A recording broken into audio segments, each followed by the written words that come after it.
Pessoal, vou gravar essa videoaula aqui para fazer a correção das atividades da segunda semana do volume 4 dos PETs.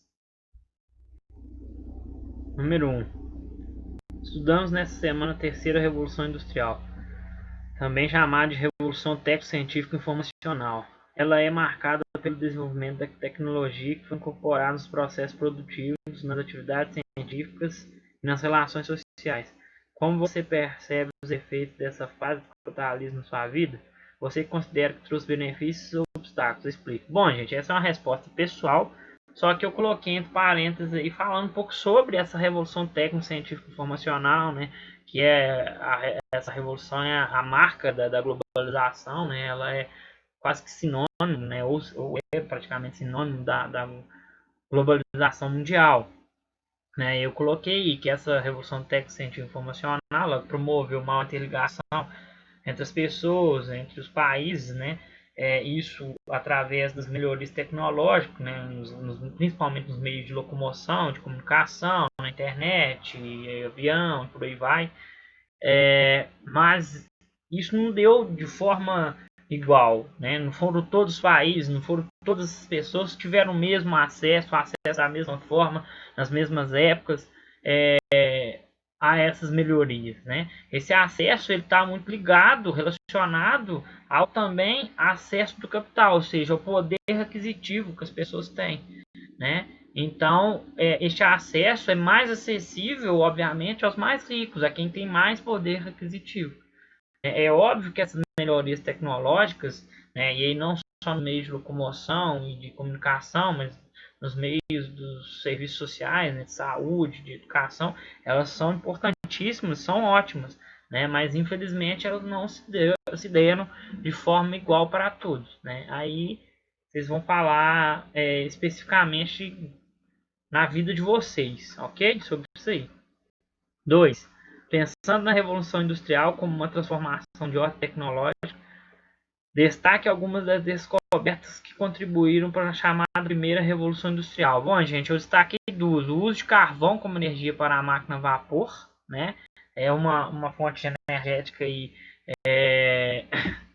não renovável, uma fonte energética suja, né? Que traz poluição, mas para a época foi um avanço, né?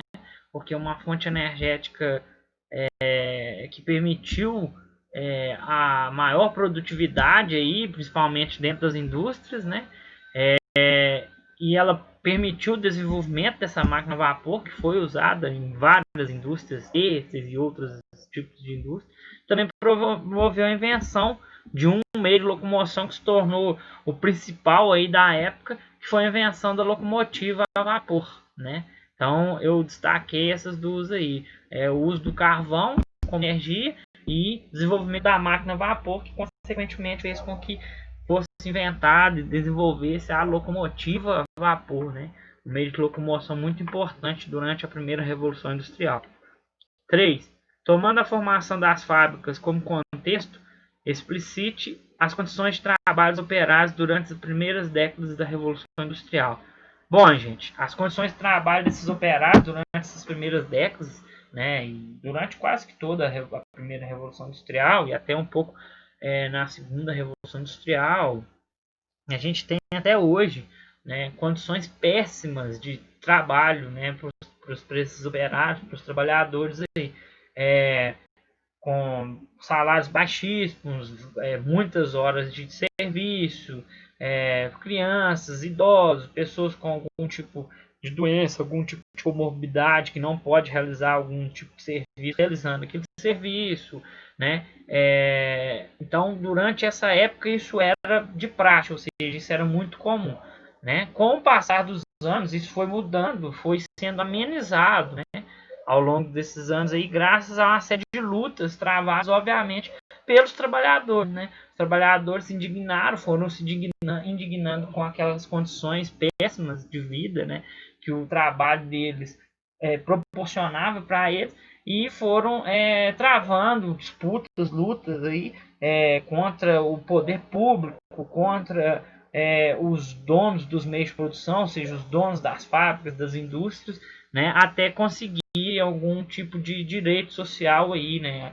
E aí E hoje a gente tem vários direitos sociais que foram conquistados graças a isso, como férias, 13º, uma jornada mais reduzida de trabalho em relação a essa época, né? E isso tudo foi graças a essas lutas travadas, né? Isso não significa que hoje em dia ainda não exista esse tipo de situação. Gente. Ainda existe trabalhadores sendo explorados, ainda existe trabalhos análogos à escravidão, ao trabalho escravo, né? Ainda existe esse tipo de situação no mundo, né?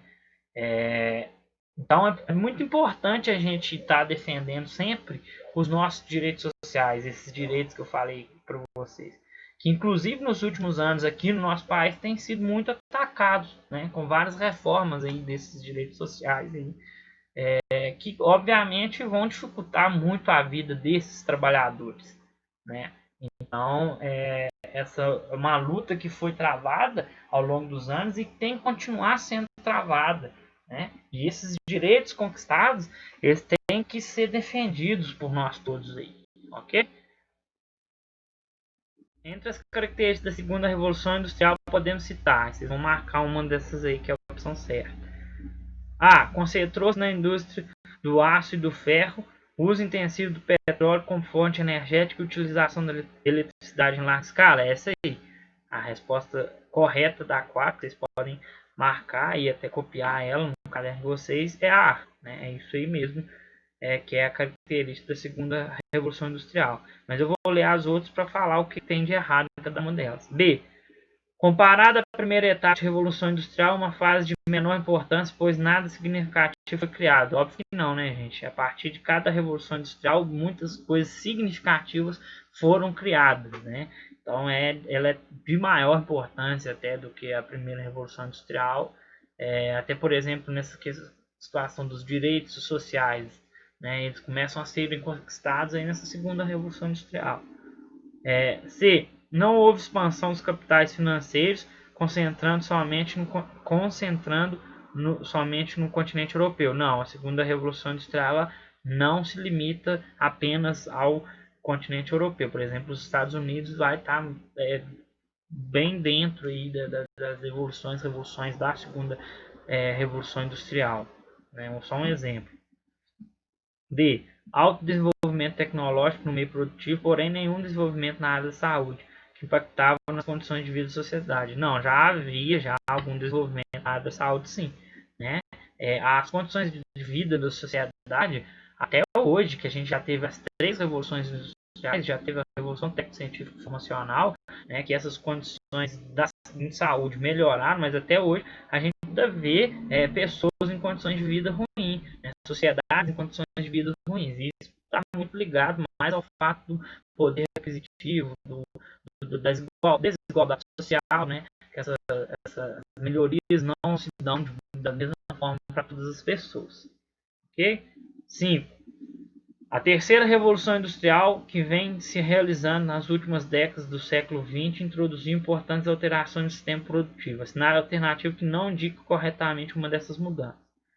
Transmissão instantânea das informações, informação de redes e telecomunicações. Sim, a revolução técnico-científica informacional, é óbvio que uma das suas características, né, é essa questão da informação, melhoramento da informação. D. Realização de cálculos complexos em tempo cada vez menor. Informática, sim. Informática também, obviamente, foi muito melhorada. C. Mudança no padrão energético, energia nuclear. Bom, gente, eu coloquei a C como a não correspondente a essa terceira revolução industrial. Isso não significa que a energia nuclear, não houve uso de energia nuclear nessa terceira revolução industrial, que não há o uso até hoje de energia nuclear, sim. Só que há uma maior preocupação do homem em relação ao uso desse tipo de energia, né, em relação ao impacto que ela traz ao ambiente, né, ao meio ambiente aí.